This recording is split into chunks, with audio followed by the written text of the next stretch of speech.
Hello, human peoples. You're listening to the podcast network of Gamefully Unemployed.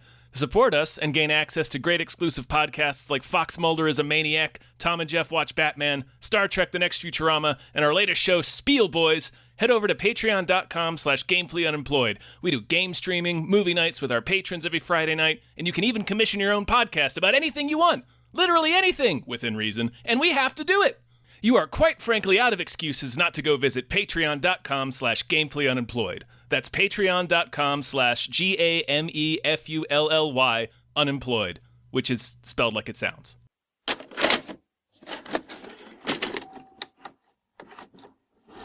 Talk about Thor, love and thunder. Yeah, hi everybody. Hello everyone. My name is David Bell. My name is Tom Ryman. And we just watched Thor, Love and Thunder. Yes. An accessible 80s music. Well, yeah. and other stuff. Yeah, and some other stuff. It's Love and or Thunder. Love and Guns N' Roses. Kids, get your popcorn now. Let me tell you the story of the space Viking, Thor Odinson. He was no ordinary man. He was a god. After saving planet Earth for the 500th time, Thor set off on a new journey. Well, he got in shape. He went from dad bod to god bod. And after all that, he reclaimed his title as the one and only Thor. Oh, spoke too soon. Guns and Love and Roses and Thunder. Sure. This is newest Marvel film. Yeah. This one just sort of snuck up on me. Yeah. Like in terms of, it felt like we learned about this movie this year, or we saw trailers this year.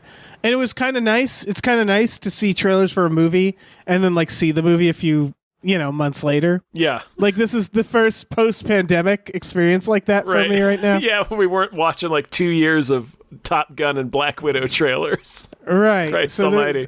It almost feels like there was like not much hype for this movie. Right. It almost feels like really it's out already, and it's like right, it had the normal development time of a standard film. But yeah, exactly. This is Taika Waititi. This is Marvel, as you all probably know. I think we mentioned there's that. There's a Hemsworth in there. There's actually two Hemsworths in this film. There's two Hemsworths in there. Dueling Hemsworths. Yeah. What? How did? There's Christian Bale as well. There is. I'm just going to keep going through the cast. Yeah. No, how'd you like this one? I thought it was fine. Yeah. All right. So I think ultimately, okay. I think it might have been. I think I might have disliked it more than I liked it. Okay, if that makes sense. Yeah, I think like so. if I don't give things stars. We're not known for our stars. No, but this would have been like a 2.5 out of 5 stars for me. Where it's like it's not quite. I'm wondering if some of this is just me, and I wanted to go through this with you. Sure. It felt rushed, and it felt like unconnected in like aimless. Yes. And that seemed like the same problem with Doctor Strange. So I'm starting to wonder, like, if something's up. Like, if maybe that's the pandemic thing, which was sort of limiting what they could film and how they could film it. So, I definitely got that sense, too, where it seemed rushed. It does feel really disjointed. Like, nothing really seems to connect to anything else. Like he's taking kids in a wagon to the center of the universe, but like they don't really seem to matter at all.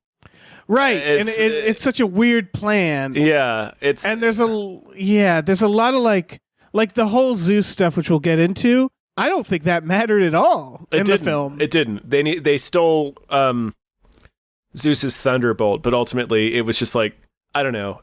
Valkyrie just uses it as a weapon. Yeah, and then Thor uses it. Thor uses it in the final fight against Gore, but it's just like another weapon. Like it doesn't do anything, and it's not even like the weapon that defeats him. Right. It's really. So I like a lot of the broad strokes of this movie, and I gotta say most of this movie for me was carried by Christian Bale alone, who is doing he's doing Voldemort. Like he's doing like wacky Voldemort. Yeah.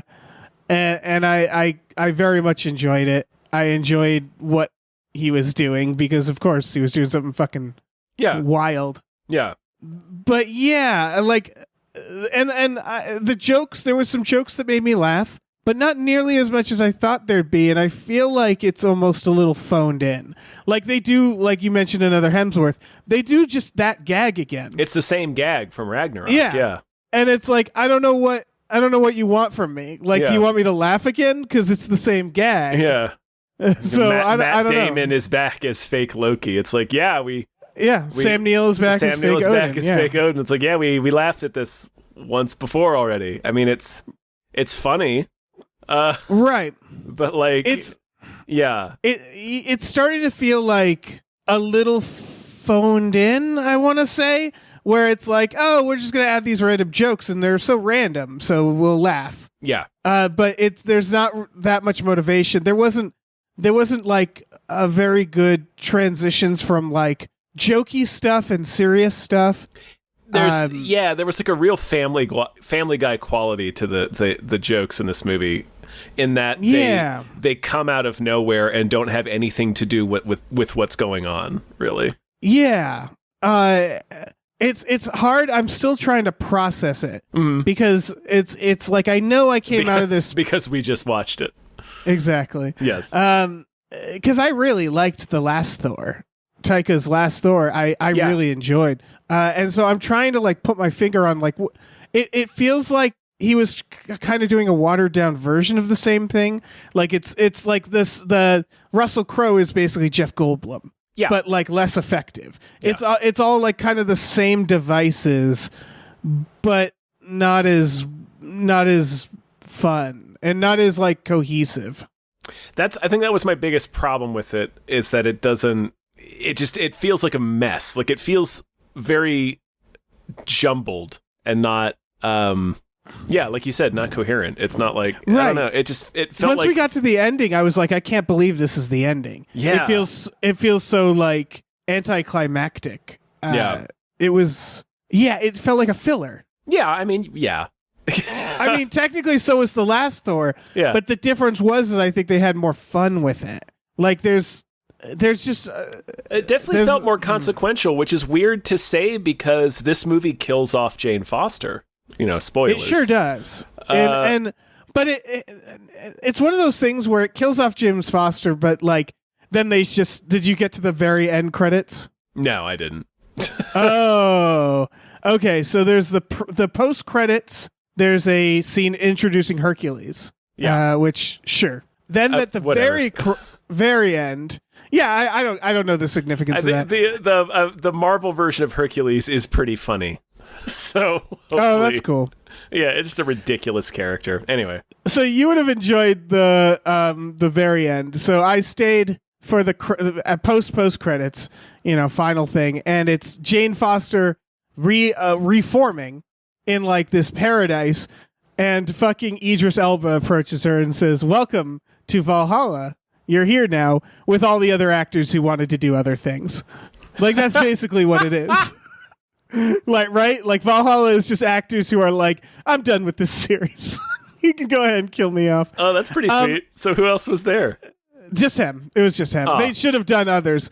But it kind of bothered me because it was like, it felt really like Rex went to live on a farm where it's like, can't people just be dead? Yeah. Like, do you really have to have her show up in Valhalla and be like, see, she's okay. She could even come back because that's what that implies, right? Is like, yes. It doesn't matter. They're leaving the door open so it doesn't matter. And that, all the multiverse stuff we've talked about, where they've realized they can have their cake and eat it too now because all they need to do is just be like, nothing matters. Nothing matters. And there is also a weird, just a thing I've noticed on social media, which is, of course, a microcosm of a microcosm of the people that actually go to see these movies.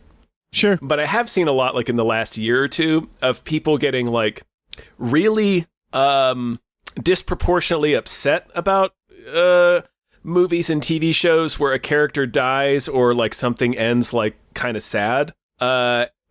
where there's a lot of like anger at the creator, like how dare you end the story this way?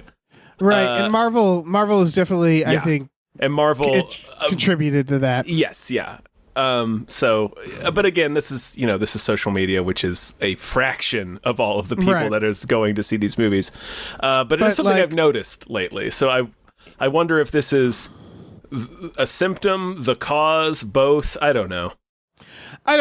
We've talked about this before, so we probably are repeating ourselves. But like, it really is the Rick and Morty syndrome, which is like by creating the multiverse, they have created such little stakes now.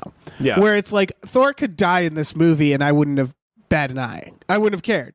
Because I didn't care. Mattered. Yeah, I didn't care when Jane Foster died because even though I didn't see that end credit scene, like it was still in the back of my mind. It's like, well, they can just bring her back whenever they want to. Like, there's no rules. And so there's no rules. Nothing matters. And so because of that I don't think that's necessarily bad. For me, it means like it's going to be hard to make me care about the stakes of anything. Yeah. Especially one character. Like when they have she has cancer at the beginning of this. And it almost felt like there's this element of like now when that happens in one of these movies, my first instinct was like, oh, don't do that. You're going to like cure her or something. Yeah. I never once believed that. Like when they started off by telling us that she has cancer, like I never accepted that because I was just like, oh, she's going to get the hammer and it's going to heal her, and that's not what happens. Exactly. To the movie's credit, that is not what happens. But it's like they still kind of do the same thing with I don't know. Yeah, and well, it's just because again they've created a situation where nothing matters, right? Where they can introduce Reed Richards and then kill him, and we know like if they want, he can be back too. And so it could come back as a completely different actor.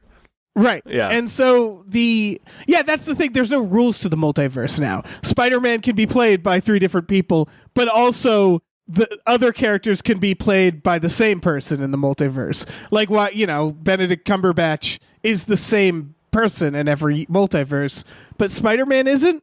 Like it doesn't matter. There's no rules. They've made it the softest sci-fi. So what I'm saying is that with that in mind, you can still have a lot of fun because nothing matters, right? Yeah. So like that's kind of why the last Thor worked, is because they knew it was a filler. They knew like literally Asgard was going to get wiped out by Thanos minutes after that ends that movie. So they have fun with it.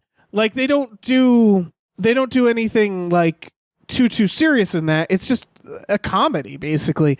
And I guess what bothered me about this is like, with that in mind, it didn't really make me laugh that much. And yeah, it felt weird and disjointed. Again, I like the broad strokes because spoilers, this ends with Thor with a daughter. That is what Love and Thunder is referring to. Mm-hmm. And I thought that was a really cool idea. Yeah.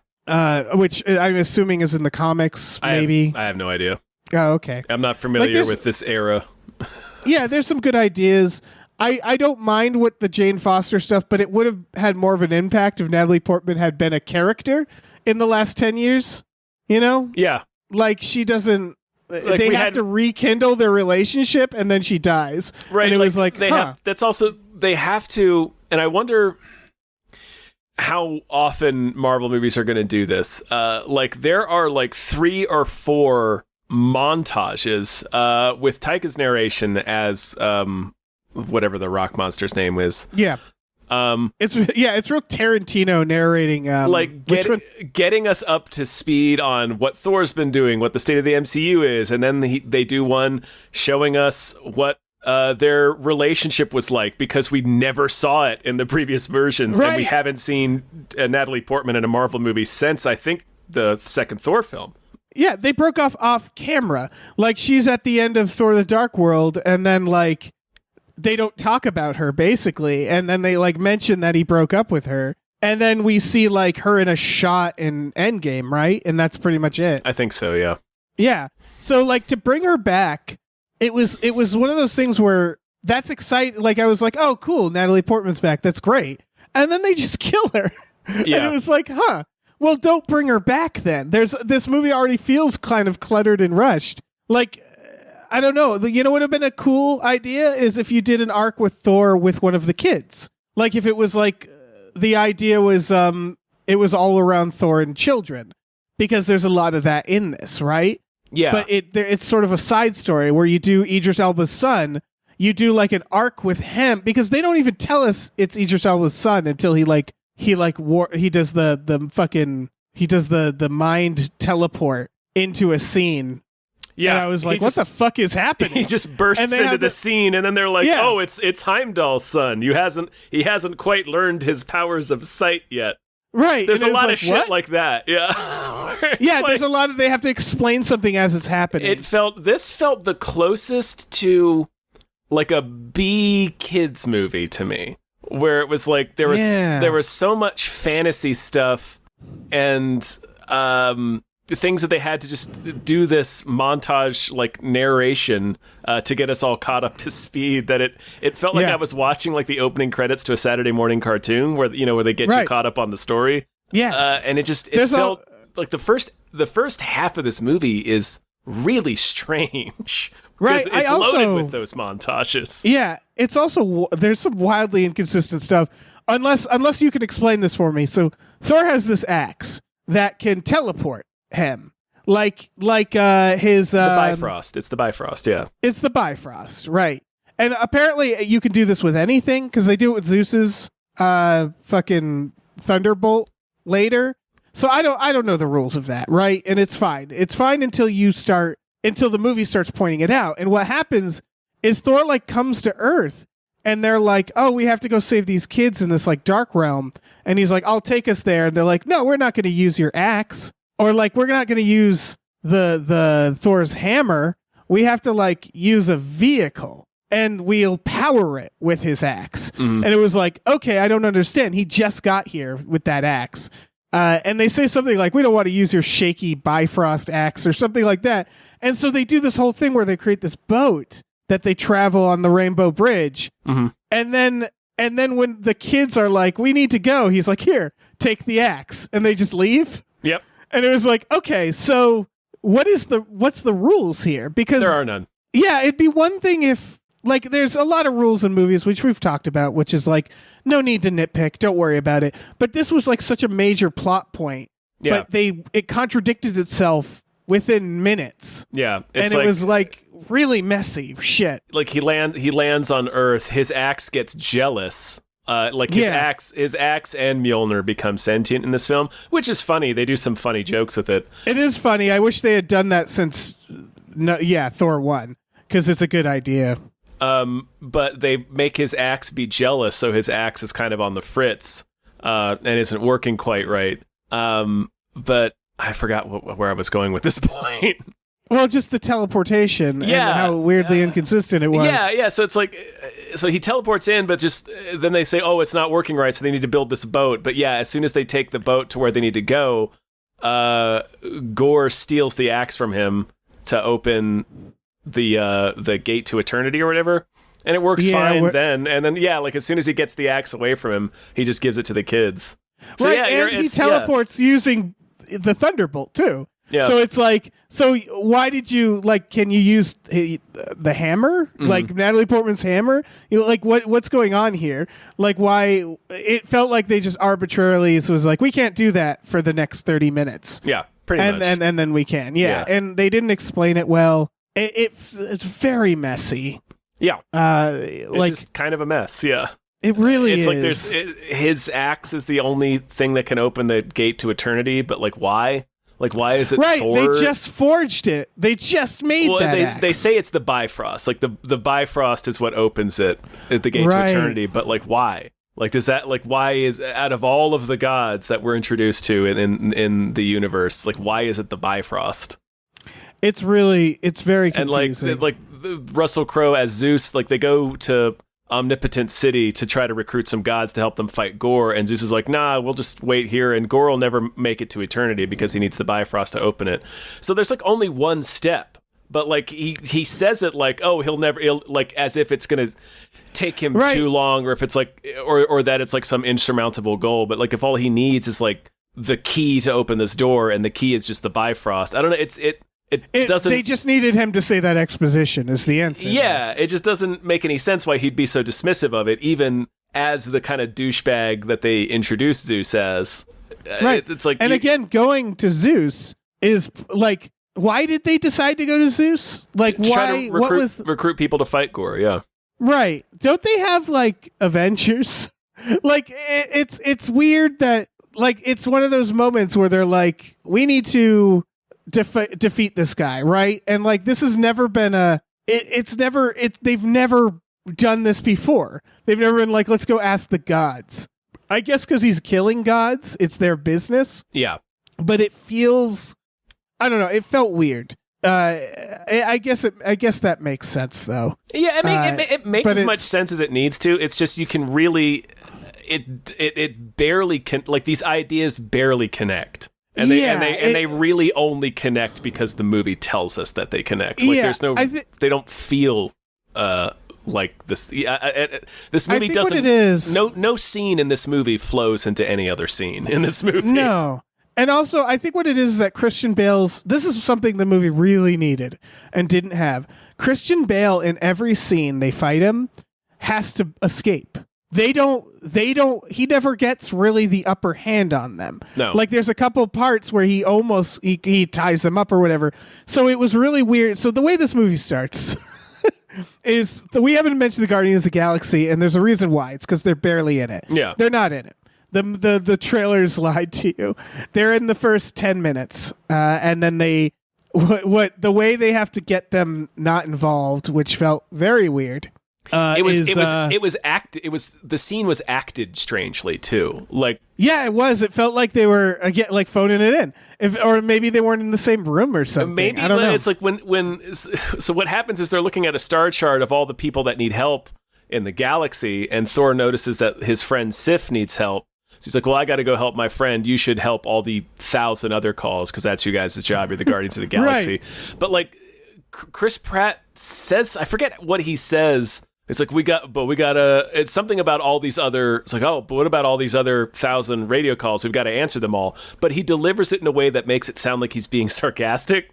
So like, I didn't understand what was being said in that scene, because if you say that same line sarcastically, it changes what's going on. So that scene was so weird. It's very weird. Also, like, since when did they care about protecting the galaxy from gods that are dying? Like, what are they going to go do? They're just going to, like, and so the moment he realizes who the bad guy is, Christian Bale, and knows what's at stake, wouldn't he call them and be like, okay, no, come here, help me. This is the problem. This is who's killing all those people. But he never calls them back. He never tries to communicate with them. I also thought it was weird that the Star-Lord Thor relationship is just fine in this. Like they seem to just be like friends. And when we last left them, it was like this weird little, like, you know, that little masculine competition between them. Mm-hmm. And they didn't do anything between them that was like that fun. It's really that one scene that you sort of see in the trailer. But for the most part, it just felt like they had them for a day. They didn't really write them that detailed. And they're just sort of like, I'm trying to think of a comparison. It's almost like a video game when you like run into like one of the main characters from like the Matrix video game when you like run into Trinity. Does that make sense? Yeah, kind of. Where they're like, oh, it's me from the other film. Yeah, and they say a couple lines and they're like, I must go now. And like, it's like, what do you guys have to do that's so important? Yeah, I don't know. Like, it just felt off. It's really felt very off, this movie. Yeah, it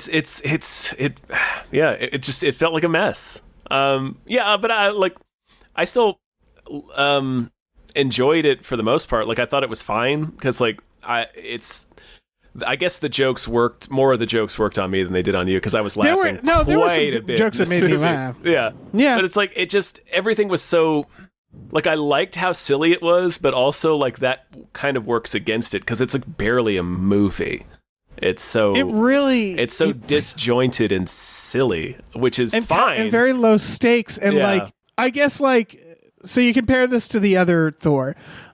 You have the Loki stuff, which is very interesting and kind of, I think what we're realizing is a big part of what makes Thor Thor. Without Loki, like kind of them like being, brothers and shit. Like I was very surprised Loki didn't come into play. Yeah. Because obviously no one dies, so he didn't die because he has his own TV show. And like that was, I think, a big part that was missing.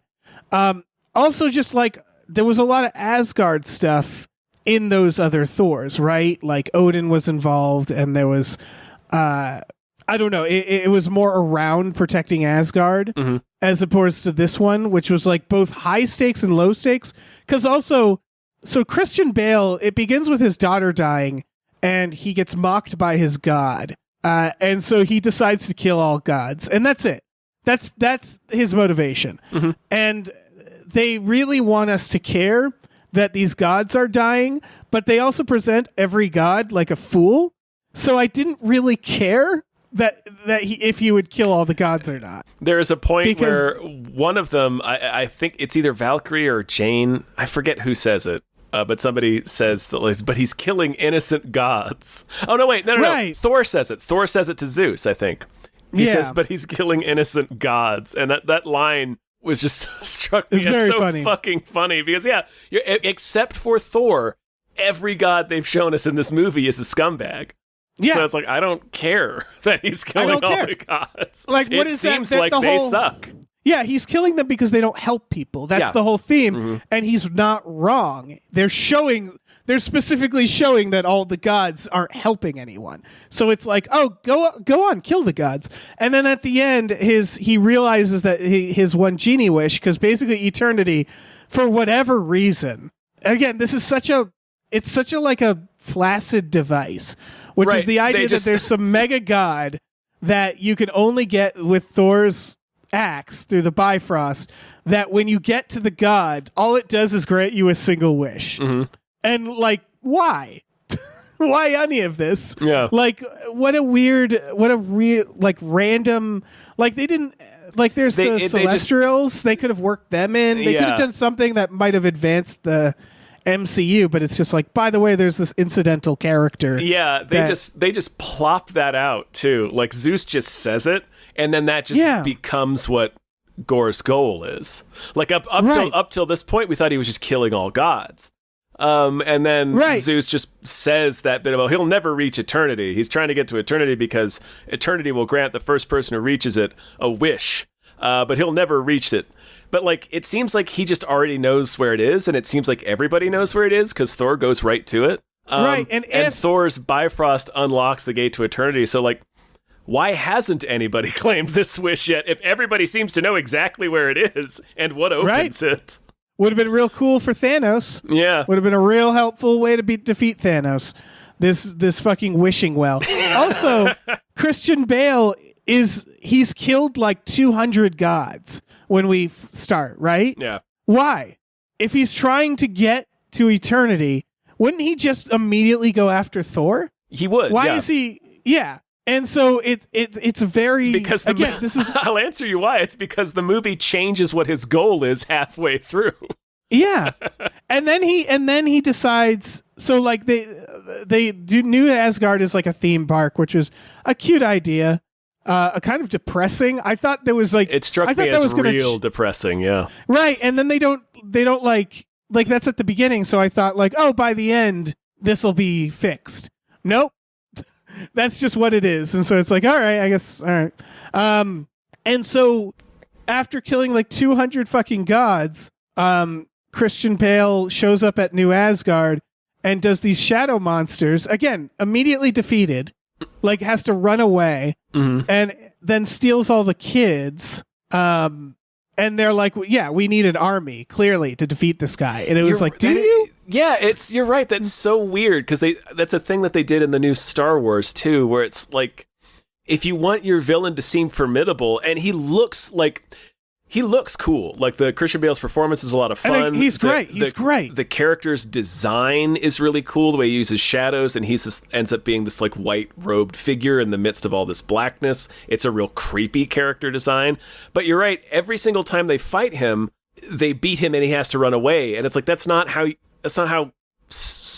storytelling works. Like, it's if they just beat him every time, like what's the threat here? Like, what are they overcoming? Yeah, it's really not good storytelling. It's all style, no substance kind of thing. I don't know.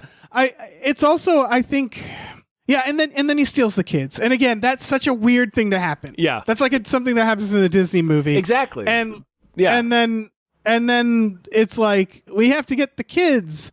We need an army. And it's like, well, you kicked his ass, and like, I don't know, just go get the kids. Yeah. Why did he take the kids? Because he just needs the axe. He took the kids to lure Thor directly to where the Eternity Gate is. Right, and where he's most powerful. But it's still never really satisfactorily clear to me why Thor can't just teleport them right to where the kids are, because he knows where they are. Right. It's like, no, they have to invent the thing about his axe being jealous, so they have to take a boat ride, which, like I said, it's fine. There's funny stuff comes out of that.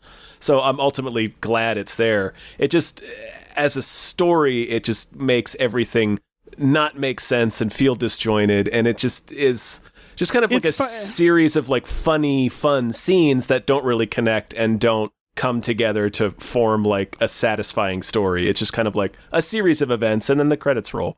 Yeah, and there was just there's so much. Again, I like the idea that he has this daughter at the end, but they have to sort of plant the idea in this movie where someone's like, yeah, Thor would be a good dad. And so they don't do any work there. It's just like the character stuff felt very lazy because they do all the Jane Foster stuff, but then she dies. And so again, it was like, why didn't they focus on Thor and kids? Why didn't they do like a team up with a kid or something like that? And then at the end, Jane Foster dies and Christian Bale resurrects this child that we don't know. And then they're just like, we're going on adventures. And it was like, that feels weird. It was really weird. Yeah. It's a weird... Like that feels... Yeah. There's a lot of unearned stuff. Yeah. And then so we didn't even get to, so fuck, man. When he finds the kids, he like charges them with Thor power. Yeah. And it was like, wait, you can do that? Maybe you should have done that when we were fighting Thanos. Right. There's a lot of that. Yeah. There's a lot of like, wait, that's this thing you can do? And then all the kids are like fighting, and it was clearly a moment they wanted. Where, these kids with Thor power using their teddy bears and stuff to fight, but it all felt very unearned. Every moment like that felt extremely unearned. Yeah. And they didn't really do the work. And I think also part of it, we haven't really touched on this, is that one thing about the other Thor, the last one, I sort of said it was a filler, but it actually does something huge. It brings back Hulk. Yeah. Right? And it knows where it's heading. I think ultimately the root of the problem here is I feel like this has no idea where it's heading because no one told Taika this is where this is heading. So it just feels like really wheel spinny. Like they can't even do, like in the previous Marvels, even when it was wheel spinny, they would just add in a little thing at the end where it's like, it was an Infinity Stone the whole time. And then you're like, we're building towards something. There's nothing building towards with any of these movies. No. So like they all feel like, if you go back and look at like, what was the teaser in Shang-Chi? Oh, I don't remember.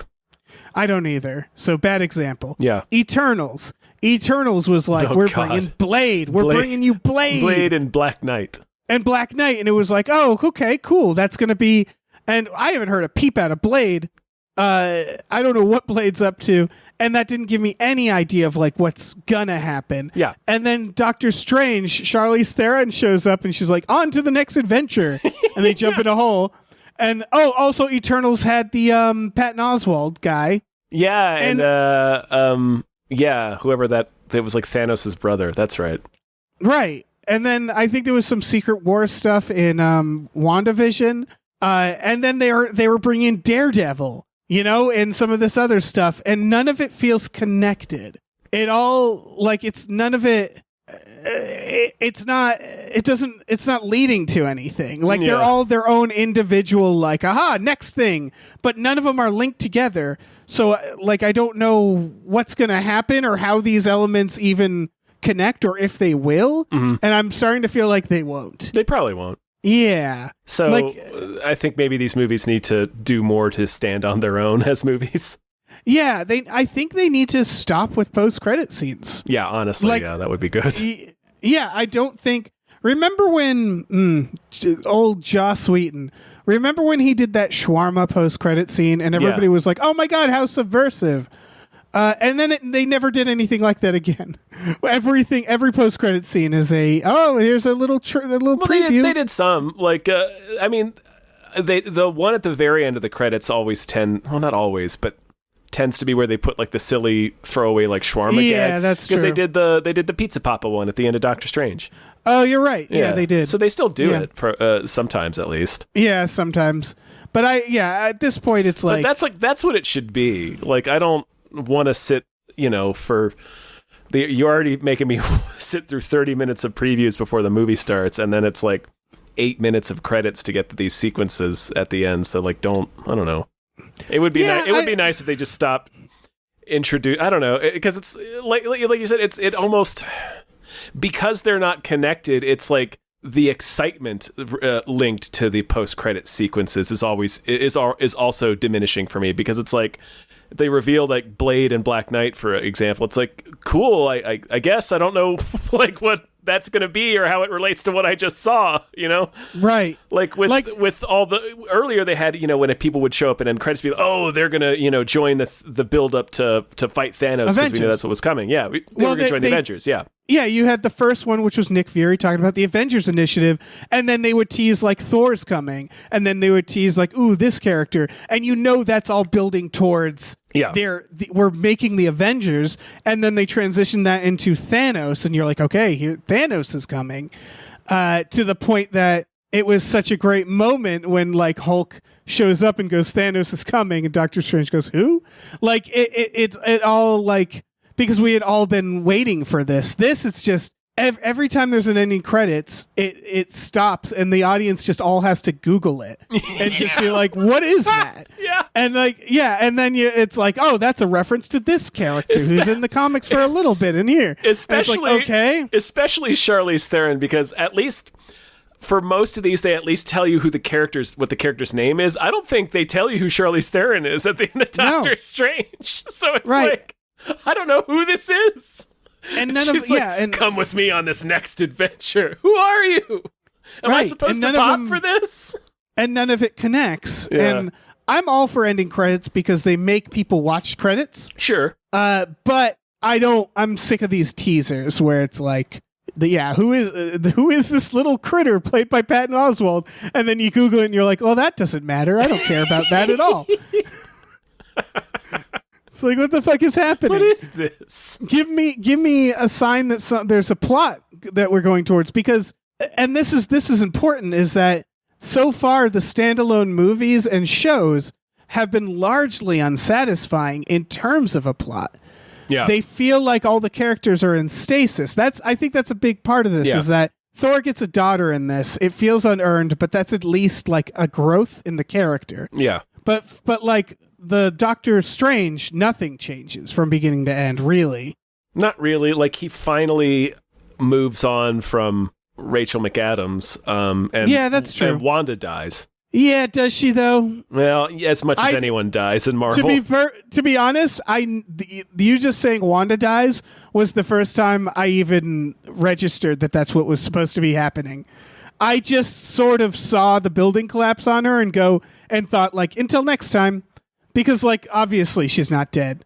Like it's very funny. I didn't even see that on screen and register it as a death when I saw it happening. Is it? I mean, you say obviously. Is she already like signed up for more movies? I didn't know that she was. No, I just mean like that building collapses on her. Right. And when I watched it, I didn't think, oh, she just died. Yeah. It never occurred to me that was supposed to be her dying. Yeah. Because the multiverse, nothing matters, having their cake and eating it. So like, she's a superhero. Yeah, she has any power the writers need her to have. Yeah, there's a certain thing happening, I think, this is sort of unrelated to Thor, but like it's really hard to tell It's kind of the Christian Bale thing in this, where it's like, I don't feel like I know how powerful anybody is, really. Yeah. So it's like, oh, Wanda fights Doctor Strange, and it's like, I don't know if I should be like worried for Doctor Strange.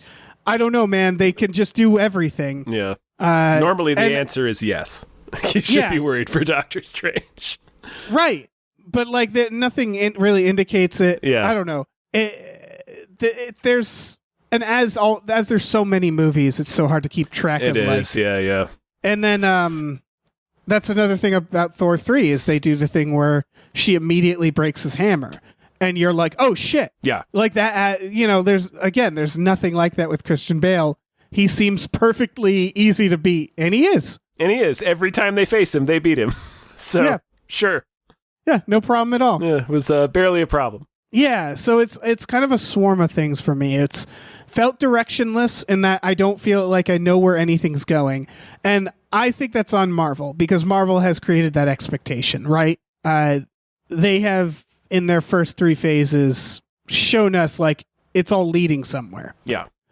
And so they kind of screwed themselves. So a movie can't just exist on its own anymore for Marvel. It feels like. It seems like everything has to, have the connective tissue there, I guess. But it's like, I don't know. I wish these would just be more focused on themselves. Yeah. No, that would be a nice idea. But then, yeah, that's what I was getting to for the second thing, is that so far, both Doctor Strange and this felt very disjointed and aimless and rushed within the story of it. You know, like within its own story. Yeah, it's self-contained story. So I'm really not getting much. I know we talked about this before seeing this, and we've talked about it earlier about how we're not going to feel beholden to see every one of these, and I'm still all for that. So far, like, these were both movies that I was interested in, but I wanted to see both this and Doctor Strange. Yeah, for sure. Yeah, but like Eternals 2, you think that's going to happen, Tom? I don't think so. I really don't think so. Yeah, I wouldn't see it anyway. What's up next for Marvel? What is? I don't know. I guess technically I think the next thing is She-Hulk, right? Because Miss Marvel is either still airing or just finished airing. And then I think She-Hulk is the next thing that's coming out. I'm not sure what the next movie is. I wonder if it's winding down, because the other thing I noticed is in the trailers, there's not a single Marvel trailer, because they just don't have anything out to advertise next. And I think that's very interesting. I think the next one is Wakanda Forever, I think.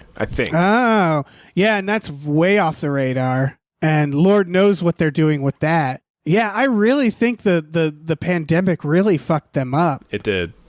It fucked a lot of things up. Yeah, because I haven't watched Mrs. Marvel and Moon Knight. I've sort of given up on the TV stuff. Did you watch either of those? No, I haven't watched anything since I haven't watched anything since Falcon and Winter Soldier. Yeah, because spoilers, not really spoilers, but every single TV show so far hasn't done anything. And what I mean by that is, like, they haven't progressed the story in any way.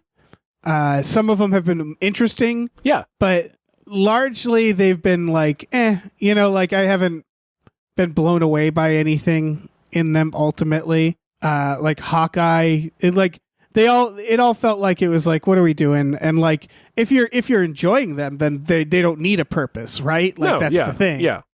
You can just enjoy them. And I enjoyed Hawkeye all right. I think it's not a comment on their quality, because I still liked the 2 that I watched fine, for the most part. It's just the stuff is feeling less essential, because they don't really connect. And I'm super busy most days of the week anyway. It's hard for me to watch TV anyway.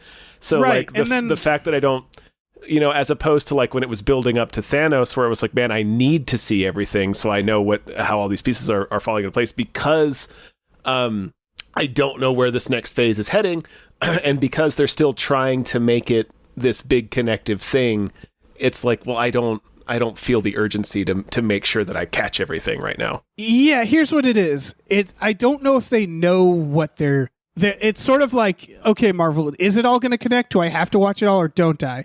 Because I think by introducing TV series, they badly don't want to require fans to have to watch hours and hours of TV shows in order to follow, right? You would assume, yeah. Yeah, they want the movies to be in the main thread. So that was what was great about like the Netflix Marvel films, right? Is like they were their own connecting world and everything was just sort of happening in the background. And that I felt like was the right way to do it. And I think that's what they're doing with the TV shows, but it's hard to tell. It's really hard to tell what is and isn't important because they haven't given us any direction. Mm-hmm. And so it all feels aimless. The movies, the TV shows, they all feel like they're unconnected and none of them feel like they're leading. Like I remember feeling that like anticipation of like, I can't wait to see these characters meet each other. You know? Yeah. Like, I can't wait to see the Guardians of the Galaxy meet the Avengers. And then when it happened, it was great. I don't have any of that. Like, I can't even think like, oh, I can't wait for fucking Moon Knight to team up with She-Hulk. Like, there's none of that because it's so disconnected. But at the same time, they keep trying to tease that something's going to happen. But it very clearly feels like they don't know what that's going to be. So it's kind of Marvel just being like, you know, stay with us, guys. Just hang on a little longer. Yeah. And every movie has been that, and every show has been that for the last, I want to say, 3 or 4 years now. Yeah, pretty much since Endgame. For the most part. Yeah. So I don't know, man. I don't feel the need to watch any of this stuff anymore. Yeah. Unless it's something that specifically interests me. And I was ultimately just pretty disappointed because I was really looking forward to this being like standalone and fun. Mm-hmm.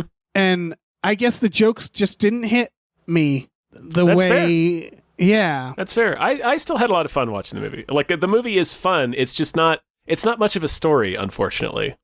Yeah, I smiled throughout it, but it was a lot of like, you know, oh, that temple, he's going to break the temple because they set that up. You know, it was a lot of, I like the screaming goats, but also screaming goats. Holy shit. Yeah, that was a lot of fun. Yeah, it's but it definitely felt like they just wanted to have them in there. In fact, Taika said in an interview, I did it just to fuck with James Gunn. And unfortunately, you can tell. Because it's like, here's some screaming goats. Will they affect the plot in any way? No, they're just there. And so that's the part that I feel like that's missing, is that like these comedic beats don't ultimately like pay off. Yeah. And they just feel very random. Yeah. It's what I was saying earlier. There's a very Family Guy feel to them where they just sort of, and we stop for the joke. Okay, let's keep going. Yeah. And yeah, I liked a lot of the jokes, but yeah, it's like I said, this movie is still fun. Like I had a lot of fun watching it. A lot of fun performances. It was ultimately, you know, a good time was had. It's just the story was disappointing. Yeah, it really was. Yeah, a lot of good performances. Mm-hmm. Again, that said, I really don't see why they had Natalie Portman come back. It was nice to see her, but it was like, and she's great in it. Yeah, she's a lot of fun. Everybody's great in it. I think everybody wants to be in a Taika film too. Yeah, and that was part of it. Is like I was watching Christian Bale, and I was like, man, I'd love for him to be in like What We Do in the Shadows, or like or just another Taika film. And that said, he's my favorite part of this movie because he still is kind of funny. In that Taika way in this, but he's also, you know, he's a maniac. He's pretty intense. Yeah, he's pretty scary. Yeah. He was a lot of fun. Yeah. It's a cool character. Yeah, all the characters were fun. It's just It's just I wish it was more of a story. You know, I don't know. Yeah, I really did too. It's also the 4th Thor movie. Right. I actually that occurred to me halfway through. I was like, whenever you watch the 4th of anything. It's almost always terrible unless it's Jaws the Revenge. Exactly. Yeah. Like, and so it's like, what do I expect from a 4th movie? It really, that's the thing, is it kind of gave me vibes of like, all right, winding down for Thor.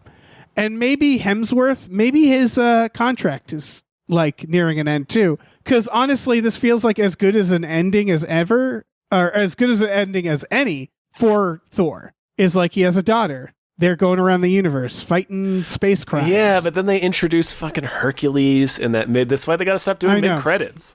So they throw Hercules in there, and Russell Crowe's like, Hercules, you must seek revenge because he shot me through the heart with my own lightning bolt. Yeah. And who was Hercules? I didn't recognize the actor. I looked him up. He's in that Ted Lasso. He's in a Ted Lasso. Oh, that guy. Okay, I know who it is. Okay. Yep. I can't pull his name, but I know exactly who he is. Yeah. Okay. But yeah, I don't know, man. I can stop talking about this movie. Sure. We can be done. Yeah. And we are done. Hey folks. We did it. Thanks for listening. We have a Patreon, patreon.com/gamefullyunemployed. You go on there, you for just $5 a month, you get access to a bunch of exclusive podcasts like Tom and Jeff Watch Batman, Fox Mulder's a Maniac, Star Trek The Next Futurama, and Spiel Boys. For $10 a month, you can watch movies with us every Friday night. You can also do your own custom We Just Watched episodes. There's a bunch of tiers on there. There's stuff on the horizon. Lots of good stuff. The future is bright. Check it out. Yeah. We also have a store. Head over to gamefullyunemployed.com. You can find a link to our Teespring store where we have all kinds of cool artwork and designs you can get on t-shirts, mugs, stickers, posters, all sorts of things. So check that out. Yeah. Do that. Do it. And what? I was going to say we're done, right? We're done? Are we done? Yeah. Did you have something else? No. Okay. Bye. Bye.